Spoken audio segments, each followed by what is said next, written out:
Hi guys, I'm back again today with another video, and today we're checking out why Balkan universities suck. Well, we saw why Balkan schools suck. I think it was schools or high schools actually. And now we're gonna see university. Well, I thought like, okay, maybe in high school they're a little bit rough on the edges because it's high school, teenagers, right? But maybe in college, they'll kind of tame down, take things seriously. But I guess we're in for a treat. So before we do start, don't forget to subscribe, click the bell button, and let's find out how chaotic this is gonna be. University. Oh, same shenanigans. Nothing changed from high school. Oh, One of the most important and memorable time periods for any young adult, where they undergo a metamorphosis transitioning from a bratty high school kid to an educated scholar who will lead society further towards progress. However, not in the Balkans.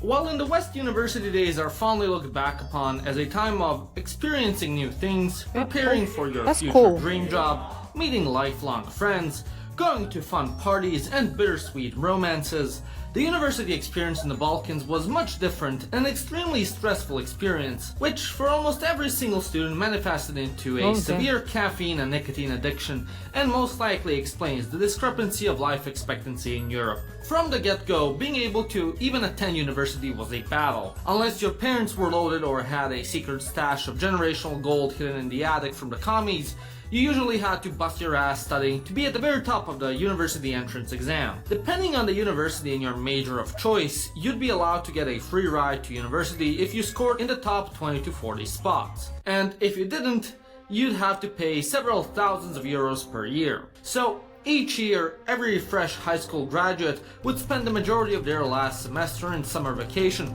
at home becoming one with the chair, as they'd spend hundreds of hours studying bullshit like combinatorics, goddamn differential equations, and or stupid ass bio and inorganic chemistry, while watching all of their peers go and enjoy their life, while you'd be stuck looking at these godforsaken equations. And after months of restless studying, you'd finally go and take the most important exam of your life, only to barely be under the passing line because the entirety of the country is also broke, and their only chance to work a job that's not the local gas station is to be on the very top of the entrance exam result list as well. So then, you'd be forced to either go and take a different entrance exam for a less popular major you don't want to study, or spend a year prepping for next year's entrance exam. Now, even if you pass with the score at the very top, you're still not safe. To keep your sweet government-subsidized education, throughout your enrollment at university, you must continue having a GPA in the top percentile. Otherwise, you'll have to pay for your tuition if you drop below the GPA minimum by the end of the year. Nevertheless, somehow you'd make it to uni with blood, sweat, and tears. And usually you'd move away from your parents into either the capital of your country or the second largest city with an inferiority complex that thinks it's better than the capital, but it really isn't.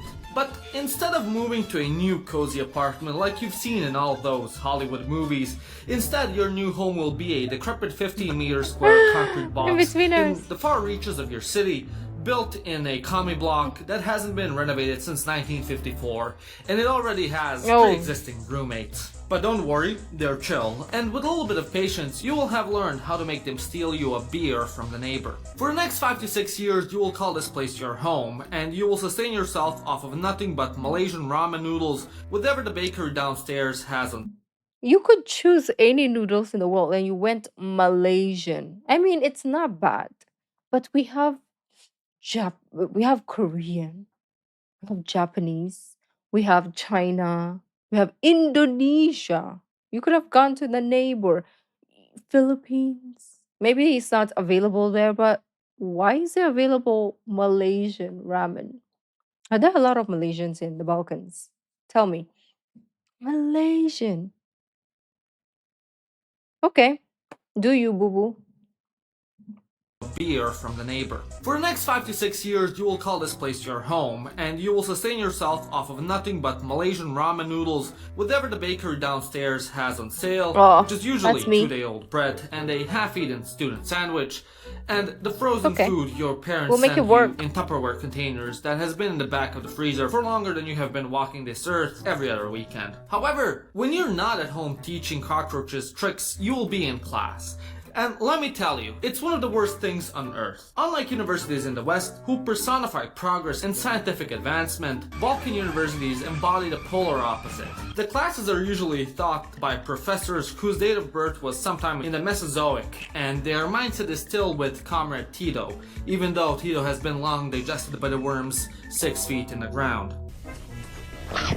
As such, their teaching methods are also from a bygone era where Levi's jeans meant your parents were filthy rich, and not that your mom had the rest of the day off and decided to spend it at H&M. So, a lot of the time, the curriculum would be practically unchanged since the 70s. What's even worse was the main way you'd study was basically memorizing every single word from either your textbook that's seen better days, or the words from your teacher's mouth, and then regurgitating that back to your fossil of a professor just as he had to do to his own professor back in the Jurassic. Of course, if you deviated by just one single word, or God forbid used critical thinking and voiced the material in your own words, you'd fail because alongside lust, gluttony, and greed, phrasing things yourself during You see, even my laptop is like, this is crazy. Doesn't agree. Wow. Balkan University seems like an oral exam is a cardinal sin when it comes to Balkan academia. I Sometimes, don't even really if have you the memorize words. the entire book and regurgitate don't know the any slop word. your professor wanted to hear, he'd still fail you. Because for some reasons, professors in the Balkan think it's a flex to have a high number of failing students in their class. One time, in my statistics class, the professor was telling us a story about how she had several of her colleagues go and teach in the US. The Serbian professor then bragged how they're such tough professors because very few people pass their classes. And contrary to the praise and adoration they expected so from their dumb. American colleagues, they were just dumbfounded and criticized them instead for being bad professors. Rightfully so, if you ask me. And when I tell you they will fail you for no reason just to pump their egos, I'm not exaggerating to be like, Yeah, I don't like look teachers how like that. quirky the Balkans are. One of my friends from Novi Sad once spent several weeks studying for his exam.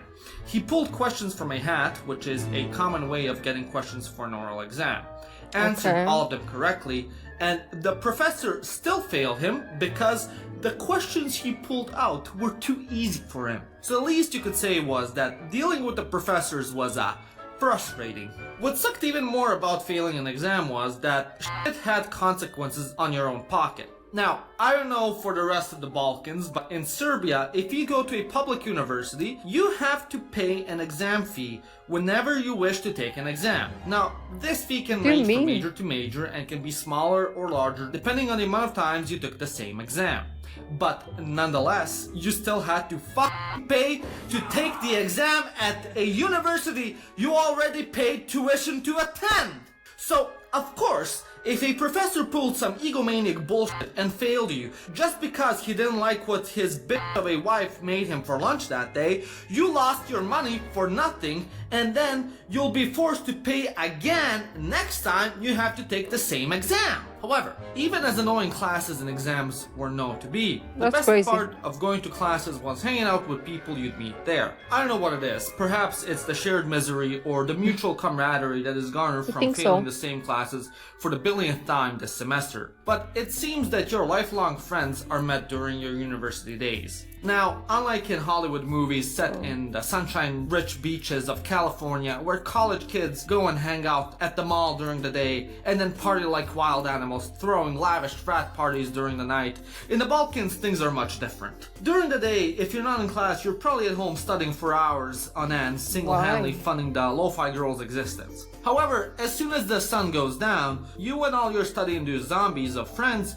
come out of your holes in the wall and head to the dreaded student park, where you all pool as much meager cash you have left from the gibs your parents gave you when they stopped by earlier in the month to drop off your food for the month and buy 2-liter beer bottles and whatever hard liquor is the cheapest and will give you cirrhosis after 2 shots, and spend the night away drinking out in public and making a fool of yourselves. Of course, considering the huge amounts of stress everyone is going through on a daily basis as a student, all of your university friends are colleagues.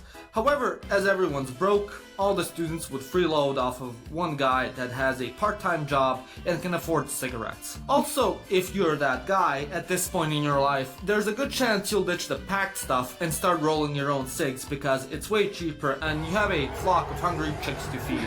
And so, for the next 48 years, or how many Miserable. ever it takes you to finish your bachelor's, or your parents to get fed up with supporting a 20-something-year-old underachiever alcoholic majoring in some sort of IT or engineering, this will be your life at university in the Balkans. A truly stress-filled, miserable existence filled with state-sanctioned bullshit. But nevertheless, it was the best 4 to 8 years of your life, and you missed them 4 to 8 years. Anyways, what's been your experience at any university Maybe in the doctorate? Balkans? What did you major in? Did any of this relate to you or your experience? Let me know in the comment section down below.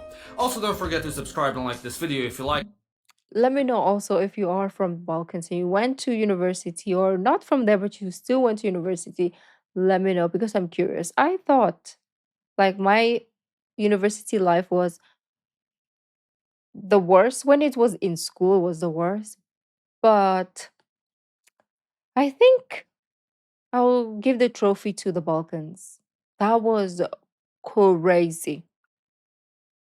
You're studying, but then you're also like going through craziness with the teachers, and then you're like drinking your life away at the same time. That is like goodbye future, to be honest. I thought ours was so like boring and you know, but actually it's not bad. Compared to this, it was not bad. I'm even happy now. Like that was probably fun. Obviously, sitting in class was boring. Nobody thinks those times are ever fun. But even just sitting in class was okay compared to dealing with teachers that are dickheads. I mean, we had teachers that are dickheads here and there, but not as bad as that. Yeah, I passed all my class. I only failed one class in my entire existent in college, but good thing our school we are required to go for summer school because some subjects are only available during the summer. So we had summer school. Oh, so every summer I'm just in school. We have 3 months vacation, 2 months of summer um school. So I just took it during the summer and I passed. It was accounting because I did understand. Was it accounting or was it law? No, I think it was accounting. Law was okay because my teacher was always absent and it's just reading like long articles and whatever. Yeah. So I did fail accounting by 1 point. This teacher didn't even want to give me that 1 point. But anyways, no problem. I went back to school in summer and I paid attention. So it wasn't my fault, it was the teacher's fault because she didn't explain things properly. But the second teacher that I had was amazing. I got like okay, the the one that I failed, I got like 73. Our passing in college was 75. So I got 73. I know I said 1 point, but anyways, for me it was 1 point. Was it 73? Yeah, 73. Um, and then when I took it summer, I got like 86 or something. So I was like, I'm not dumb. I mean, I'm average. I knew that from the get go. I'm always average. I'm like in the middle. I'm never too smart. I'm never too dumb. But I don't understand what happened in accounting. And now accounting to me is like so easy because I'm like, why the fudge did I not understand this from the jump before? Like, the I don't know. So it's the teacher's fault. But anyways, uh, that was crazy. The Balkans are doing it different. Different. They're different. I don't know how they're still like. How, I don't know. Understand how they survive after college because with the amount of drinking and smoking that they do during high school already and then college, how are they still alive after? That's a question I need to know. But anyways, beautiful peeps, thank you for joining, and I'll see you in our next video. Bye.